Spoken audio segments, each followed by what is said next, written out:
ఈ వైన్ షాపులను కూడా రావడం జరిగింది. ఇప్పుడు తెలుసు నాకు, ఎందుకంటే నా పక్కన కూర్చొని నా ఇంట్లో వీడియో తీశారు కాబట్టి. అయితే నేను వాళ్ళతో మాట్లాడే సందర్భంలో మరి ఎవరు తీసిండో నాకు తెలియదు. నేను వాళ్ళు వస్తే నా ఇంట్లో వాళ్లకు ఛాయ్ ఇచ్చి మంచినీళ్ళు ఇచ్చి మర్యాద చేసి నా దగ్గర కూర్చొని పెట్టుకున్నాను. ఏ ఎమ్మెల్యే కూడా కూర్చొని పెట్టుకోడు. నా దగ్గర కూర్చొని పెట్టుకుంటే నేను ఛాయ్ ఇస్తే నా ఛాయల్ని ఇసం పోసిరు, వాళ్ళని ఛాయ్ ఆగిపోయారు. ఇది తీన్మార్ మాలిగాడు చేసిన లెక్క. ఇది వాని మనసులు ఇవాళ ఒక మందుల సామెలంటోడు నికారసన ఉద్యమకారుణ్ణి ఇవాళ తుంగతుర్తి ప్రజలు నన్ను దీవించి ఈ విధంగా గెలిపించారు. నన్ను డ్యామేజ్ చేయడానికి, నా మీద బ్లాక్ మెయిల్ చేసి నాతో డబ్బు తీసుకోవడానికి టీఆర్ఎస్ తో కుమ్మక్కై నేను లిక్కర్ దందా చేసినా, లేక మూల దందా చేసినా, ఏం దందా చేస్తా నేను? నా దందంతా ప్రజలతోనే, నా జీవితం ప్రజలతోనే బతికినాను నేను. అందుకోసమని నా తాడు డబ్బులు లేని నాడు జనము మొన్న ఎన్నికల్లో నాకు సందాలు ఇచ్చి గెలిపించుకున్న ప్రజలు. అటువంటి చిల్లర దందాలు నేను చేయను. కానీ చిల్లరేషాలేసి ఇవాళ ఎవడైతే నా మీద వీడియో తీసుండో వాడు పోయి ఇవాళ తీర్మానం మల్లయ్య స్టూడియోలో కూర్చుంది.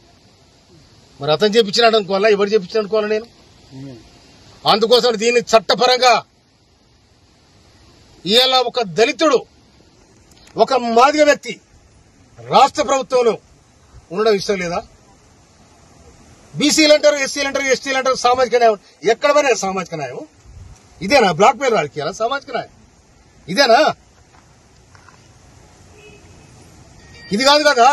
సమాజం ఏమనుకోవాలి? దమ్ముంటే తుంగతుర్తి గడ్డ దగ్గర,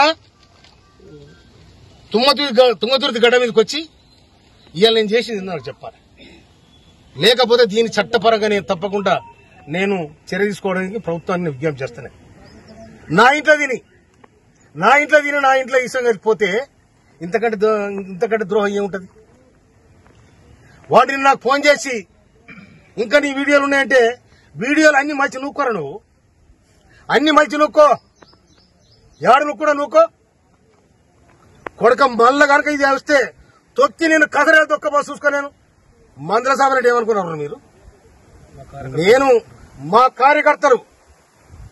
కార్యకర్త దలుచుకుంటే న్యాయం కోసం తుంగతుర్తి పోరుగడ్డ కొట్టని గడ్డ. కానీ మమ్మల్ని బ్లాక్ మెయిల్ చేసి, మమ్మల్ని చీటింగ్ చేసి, నా ఇంటికి వచ్చి నా దగ్గర తిని నాకు వీడియో తీపిస్తారా మీరు? నేను ఇవాళ సమాజంలో ఒక మార్పు రావాలి, గుర్తింపు రావాలి, ఒక సమాజం ఈ విధంగా ఉండాలని ఇవాళ కాంగ్రెస్ ప్రభుత్వం, ఇవాళ రేవంత్ రెడ్డి ప్రభుత్వం మేము విజ్ఞప్తి చేస్తే మాకు ఏబిసిడి వర్గీకరణ చేసింది. మాదిగ మంత్రి కావాలని కొట్లాడినా మేము. కొట్లాడి అధిష్టానం పోయి ఇవాళ మాదిగ మంత్రిని తీసుకొచ్చిన వాళ్ళ ప్రధాన పాత్ర వహించిన నేను. నా తమ్ముడు ఎంపీలను అందరూ అక్కడ చిన్నోళ్ళు, నేను చెప్తే వినరు వాళ్ళు. అరే తమ్ముడు మనము చెదిరిపోతే ఆగమైతే వద్దురా, రాష్ట్ర ప్రభుత్వానికి మనం విజ్ఞప్తి చేస్తే మనకు మంత్రి పదవి వస్తుంది, సామాజికంగా మాదిగలకు కూడా అవకాశం ఉంటుందని చెప్పి నా ప్రయత్నం చేసిన. ఈ ప్రయత్నం కూడా మీరు ఓర్వలేకపోతారు. మీరు ఓర్వలేకపోయినా ఓర్చున్నారు, అది నీ కర్మ. కానీ సమాజంలో చెప్పే మాటలు ఒకటి, చేసేది ఒకటి, చీటింగ్ దందాలు, మాఫియా గ్యాంగులు ఏమంటారంటారు, నా దగ్గర చూపెడతారా? అందుకోసమనే ఇయ్యాలి నేను నా మీదనైతే ఎవరైతే అకారణంగా నా ఇంటికి వచ్చి నా ఇంట్లో అన్నం తిని నా ఇంట్లో నా అన్నంలో ఇష్టం కలిపోయిన ఎవడెత్తుడో వారి మీద తప్పకుండా చర్య తీసుకోమని రాష్ట్ర ప్రభుత్వానికి పోలీసు యంత్రాంగాన్ని కూడా చెప్తున్నా నేను.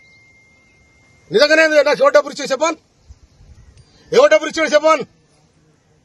వాళ్ళు వస్తే తప్పకుండా అన్ని వ్యవహారాలు మాట్లాడతాం. ఒక మనిషి ఇంటికి వచ్చినప్పుడు ఉత్తు వచ్చి కూర్చున్నా కూడా ఏం జరుగుతుంది, తుంగతుర్తి ఏం జరుగుతుంది, రాష్ట్రం ఏం జరుగుతుందని మాట్లాడతాం. సార్ అంటే ఆ వీడియో వ్యవహారం అంటే ఉద్దేశపూర్వకంగానే జరిగిందంటారా లేదంటే